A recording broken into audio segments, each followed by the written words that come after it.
சென்னை சவுகார்பேட்டை பகுதியில் திமுக பொருளாளர் மு.க. ஸ்டாலின் பிரச்சாரம் செய்து வருகிறார். அதனை நேரலையில் பார்க்கலாம். குறைக்கக்கூடிய வகையில அந்த பாலம் அமைக்கப்படும் என்று திட்டமிடப்பட்டு அந்த திட்டப்பணிக்கு நிதி ஒதுக்கீடு செஞ்சு அந்த பணியை நிறைவேற்றிக் கொண்டிருந்த போது அப்பொழுது தேர்தல் வந்துருச்சு. 2011 தேர்தல் வந்த காரணத்தினால ஆட்சி மாற்றம் ஏற்பட்டுச்சு.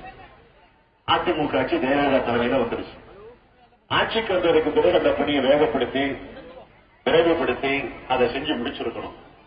ஆனா என்ன செஞ்சாங்கன்னா அதை அப்படியே கிடப்பிட போட்டாங்க. 1/2/2012 அன்று அந்த திட்டத்தை நிறுத்துகிறோம் என்று இந்த ஆட்சி ஒரு அறிக்கையை வெளியிட்டுச்சு. இந்த பணி நிறுத்தப்படாது என்று ஜெயலலிதா அவர்கள ஒரு அறிக்கையை அரசு செய்தி குறிப்பாக வெளியிட்டார்கள். ஆக இந்த உத்தரவை எதிர்த்து தேசிய நெடுஞ்சாலைத்துறை ஆணையம் உயர்நீதிமன்றத்திற்கு சென்று வழக்கு போட்டுச்சு. உயர்நீதிமன்றத்தில் நீதிபதி பால் வசந்தகுமார் அவர்கள் இதை விசாரிச்சு அவர் ஒரு தீர்ப்பு சொன்னார். அந்த தீர்ப்பு சொன்ன தேதி என்னன்னு கேட்டீங்கன்னா 20/2/2014. நான் ஜெயலலிதா மாரி பொய் சித்தலாட்டம் வாய்ப்பு வந்தபடியெல்லாம் பேச மாட்டேன். ஏன்னா நான் கலைஞருடைய மகன், எதையும் ஆதாரத்தோட தான் பேசுவேன். 20/2/2014 வெளியிட்ட தனது தீர்ப்பில மதுரவாயில் பறக்கும் சாலை திட்டத்தால் என்னென்ன நன்மைகள் உண்டு என்பதை நீதிமன்றத்தில் நீதியரசர் பட்டியலிட்டு எடுத்து சொல்லியிருக்கிறார். நீதிபதி சொன்னது அப்படியே நான் இங்க உங்களிடத்திலே சொல்றேன். 1 4 பாயிண்ட் சொல்லியிருக்காரு. அதுல ஒரு முதல் பாயிண்ட், மதுரவாயில் பறக்கும் சாலை திட்டத்தால் போக்குவரத்து நெருக்கடி தீரும்.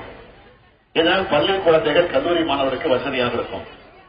நம்பர் 2, வாகனங்களுக்கு செலவாக எரிபொருள் மிச்சமாகும். நம்பர் 3, கண்டெய்னர் கார்கோ லாரிகள் செல்வதற்கு பயன்படும். நம்பர் 4, வாகனங்கள் மூலம் உருவாகும் கார்பன் மோனோக்சைடு பாதிப்புகள் மக்களுக்கு இருக்காது. நம்பர் 5, சென்னை துறைமுகத்தின் இறக்குமதி ஏற்றுமதி அதிகமாகும். நம்பர் 6, இளைஞர்களுக்கு வேலை வாய்ப்பு பெருகும். இத்திட்டம் நிறைவேறினால் உட்கட்டமைப்பு பெருகும். அதனால் புதிய தொழிற்சாலைகள் உருவாகும். நம்பர் 8, மாநிலத்தின் வர்த்தகம் பெருகி வருவாய் கிடைக்கும். இந்த 8 பயனும் மதுரவாயில் பறக்கும் சாலை திட்டம் நிறைவேறி இருந்தால் நிச்சயம் நடந்திருக்கும் என்று நான் சொல்லல. இதை உயர்நீதிமன்றத்தில் விசாரிச்ச நீதிபதியை தெளிவாக எடுத்து சொல்லியிருக்கிறார். ஆனா அதற்கு பிறகு இந்த அரசு என்ன பண்ணுச்சுன்னா, நீதியரசர் சொன்னது பிறகும் இதை நிறைவேற்ற முன்வந்துச்சானா வரல. உடனே உச்சநீதிமன்றத்துக்கு அப்பீலுக்கு போனாங்க. உச்சநீதிமன்றத்தில் அப்பீல், இது இந்த உயர்நீதிமன்றம் கொடுத்த தீர்ப்பு தப்புன்னு.